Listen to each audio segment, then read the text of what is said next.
Welcome back to Sitting with Spirit, my loves, the portion of the podcast, which I'm sure you're familiar with by now, but for any new listeners, where I sit with our angels, with our guides, and I get the messages for the collective, and I bring through a past loved one in spirit who usually is working with other past loved ones in spirit to bring evidence that a lot of people could understand and a message that's for a lot of people, but sometimes it lines up perfectly that this is your person. And so take what resonates and leave the rest, as always.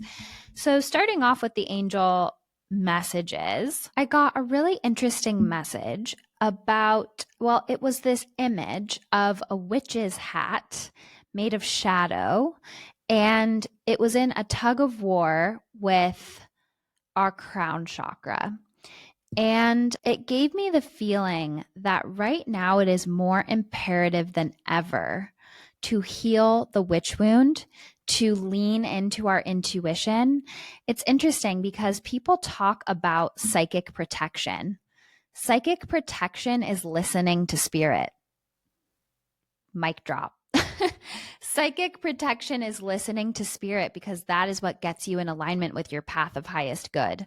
Psychic protection is learning to listen to your angels and guides over your shadows, your past wounding, your scarcity consciousness, your ancestral pain.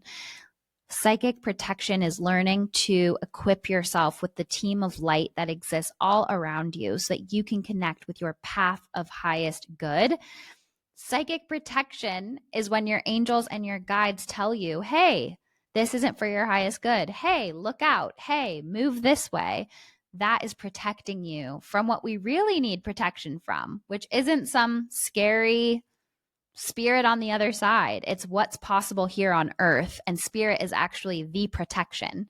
Spirit, our angels, our guides are the protection. And I think that is important to remember because we can sometimes think of spirit, our angels, our guides, maybe not so much angels, but spirits for sure, as being scary and that we don't have power over them, when in reality, they're here to help us. And what we have to quote unquote fear exists here on earth, and they're here to help us navigate that.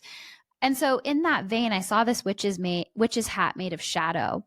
And I feel like there is something here about deeper shadows around spiritual connection, trusting your intuition, making choices that might not feel as practical or safe or linear, but that resonate for you in a deeper heart space way, starting to get more in touch with our spiritual toolbox, because I see a deeper layer of shadow coming up to be healed. I see the dredges of this darkness, which people who are psychic mediums, who are at earlier stages of their development, tell people you have a curse on you, you have an evil spirit attached to you. But what they don't realize that they're actually feeling or sensing or seeing or hearing is a wounded consciousness, is a shadowy aspect of self, is something that might have happened in the past that needs healing around it. But in their level of development, they think that it's a demon or something. So with that being said, the message is that we're in a moment where these deeper parts of our wounded consciousness, both collectively and individually, are coming up. It's like coming up from the dregs, coming up from the subconscious to be seen. And it's more important than ever for us to have that witch's hat on, which is my symbol for being in our spiritual authority, creating sacred space, listening, feeling safe to be powerful, feeling safe to be heard, feeling safe to be inconvenient, feeling safe to be authentically different. If that's your authentic self is different, feeling safe to stand in that beautiful, authentic expression. And so the message here is that a lot of people are questioning, anxious, second guessing, and that's nothing new. I feel that with a lot of my clients in readings. But what is new is that your angels are saying this is actually a good thing.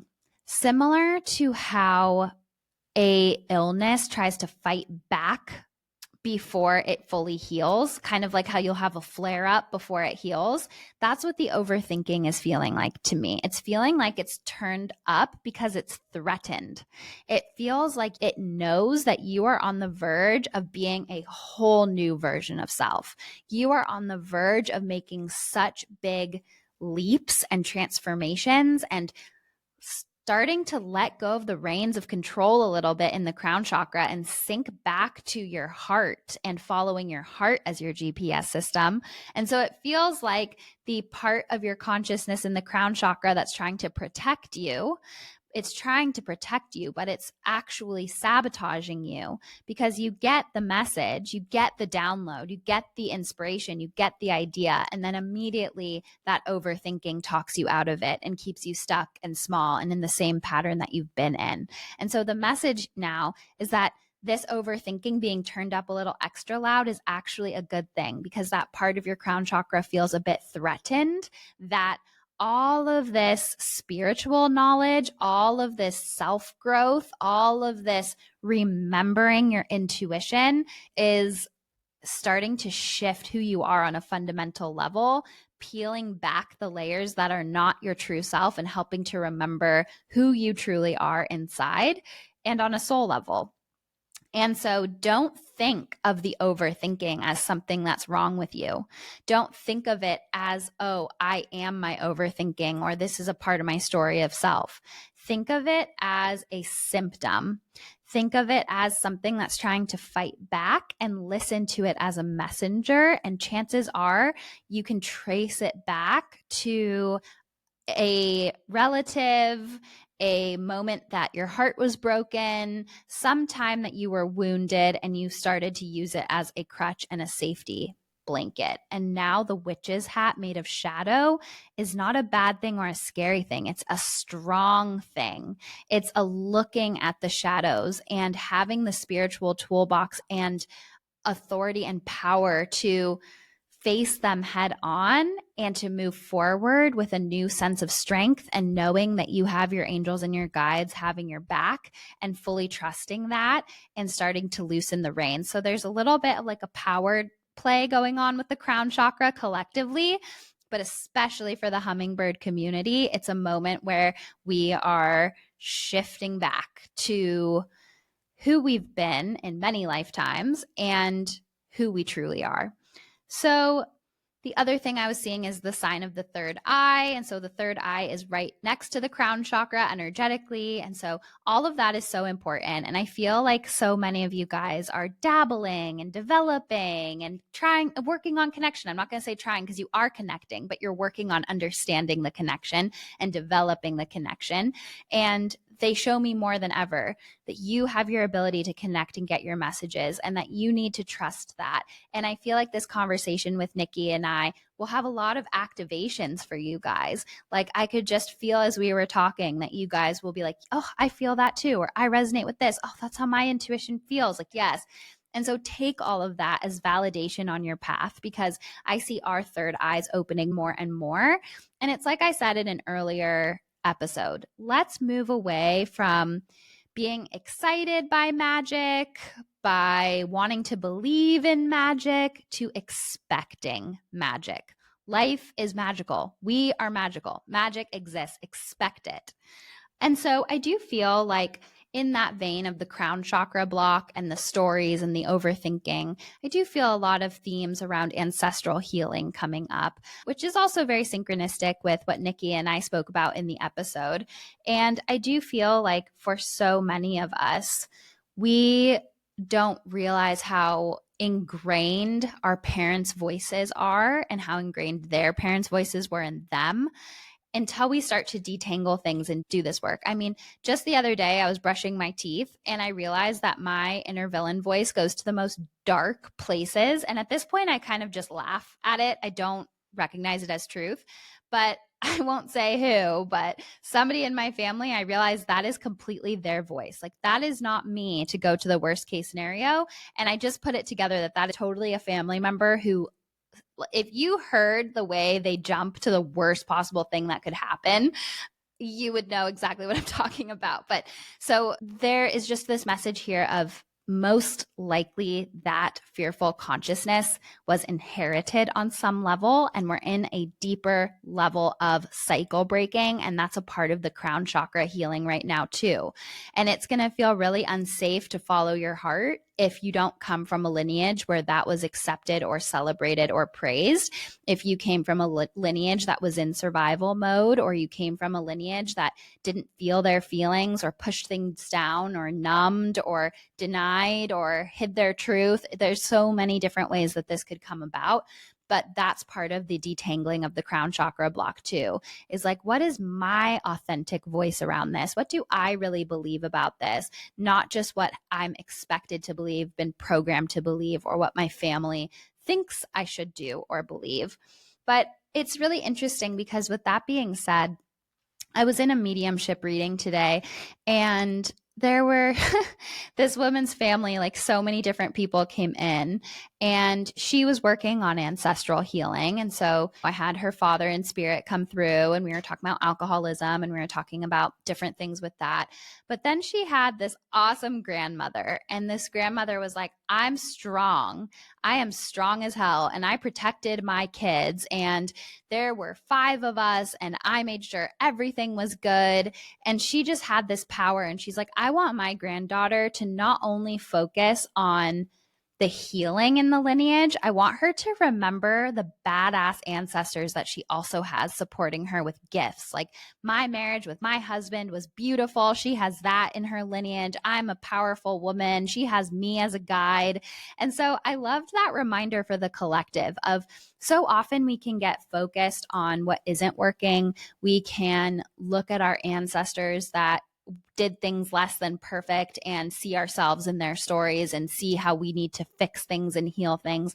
But to keep the scales balanced, also remember how many badass ancestors that you had too, how many powerful people, and they are guides around you in spirit, especially for those of you guys doing the work on yourselves and with the higher consciousness, like all of you in this community. And I think that's a really beautiful thing to remember. The other message that I got in the vein of ancestral healing is that you don't know what you don't know. And the crown chakra block, the ancestral wounds, the scarcity consciousness, all of those things I've been talking about, the shadows, they create blinders in us, and they keep us only able to see in a very narrow scope. And the message that I got was to say out loud to your angels and guides, to set the intention, please show me solutions that I'm not seeing yet. Because so often we can focus on the problem, what's wrong, what's missing.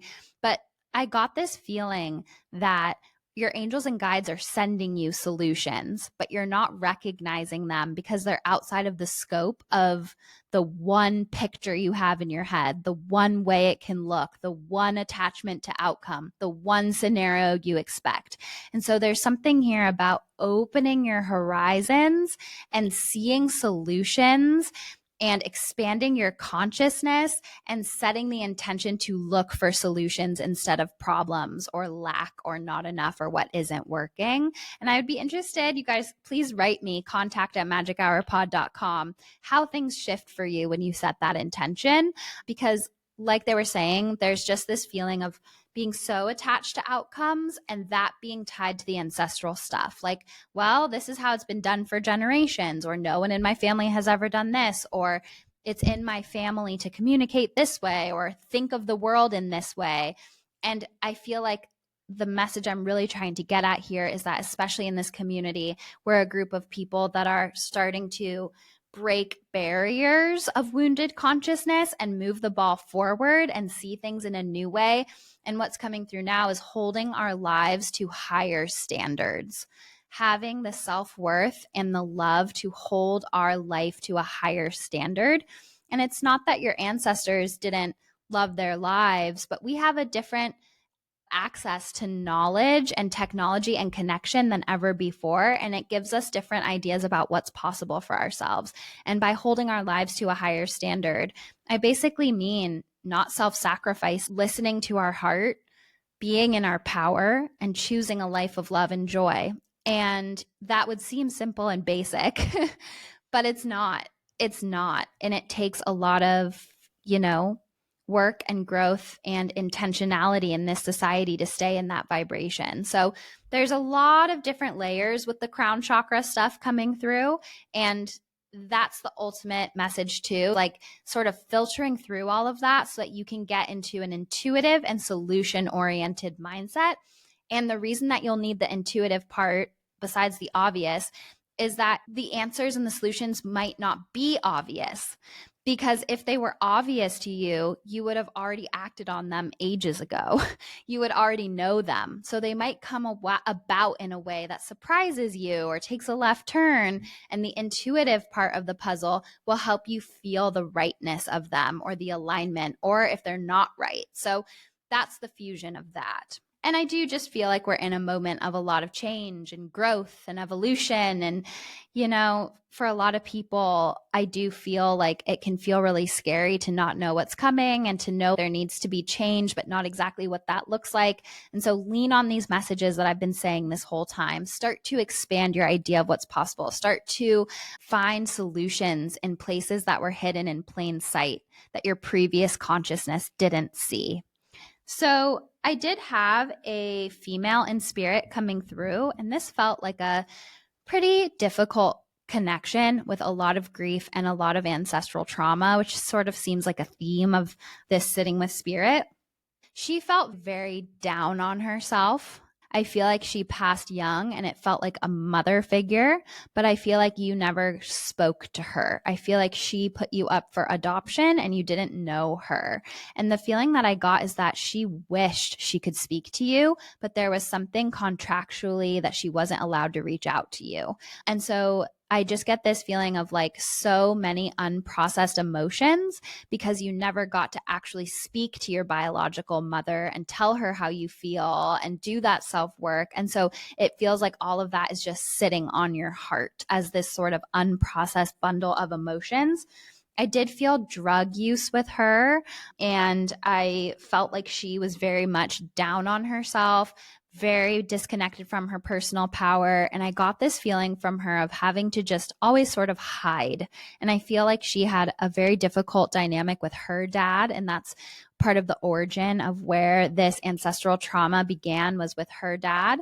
And I get the feeling that she was always hiding. She was always running. She was just always in this state of damage control and just feeling really bad about herself. And the whole time she was here, there was just her blaming herself, her thinking she was the worst person ever, her truly taking the abuse that was given to her, and she was too sensitive to handle it, and she internalized it and made this story about how she didn't deserve any good things. And that's what she sort of manifested then.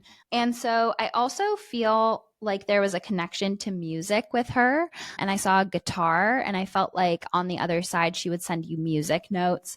And I just got this feeling that the person that this is for has a cat, and that she shows you love through the cat. Like I just saw this cat kind of purring and curling up on you, and I feel like there's a connection to her and this cat and showing love through the cat.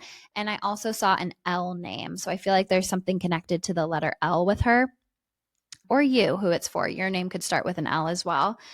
And so the feeling that I got from her is that there's an apology there from her. There's a feeling of, I was lost, you were not lost. I was the lost one, because I feel like sometimes you might feel like a lost kid or lost in time and space or disconnected in that way, but she's the one that was lost. You were never lost. And I do feel like there is an element of ancestral healing when you were adopted. The message from her, since this is coming up with the sitting with spirit angel message, is that you can still speak to your ancestors who are in spirit, and you can work with them, and you can heal with them, and you can set energetic boundaries. You can rewire things with them. It's like we are still here, just not in a physical body. And so this theme of ancestral work and ancestral healing is coming up a lot right now. And that's the main message, is that we are still here even when we're not in a body, and we're in a different consciousness when we're not in a body, and we can help you grow and heal and evolve the lineage while we're here on the other side. And what I see over and over again is that when you have a difficult dynamic, especially, with a parent in spirit, and it's been such a difficult marker of your life, it's that, like, truly, truly, truly, it's not about the kid. It's not about the kid. It's about the pain that's been passed down. It's about the inability to see outside of their own wound. And it's just about these blinders. Like, I keep coming back to the ideas of like these blinders on. And I feel like that's the crown chakra block too, is this limited perception. And so with everything I'm talking about today, it's all about seeing the full spectrum of what's available to you in this world, of who you are in this world.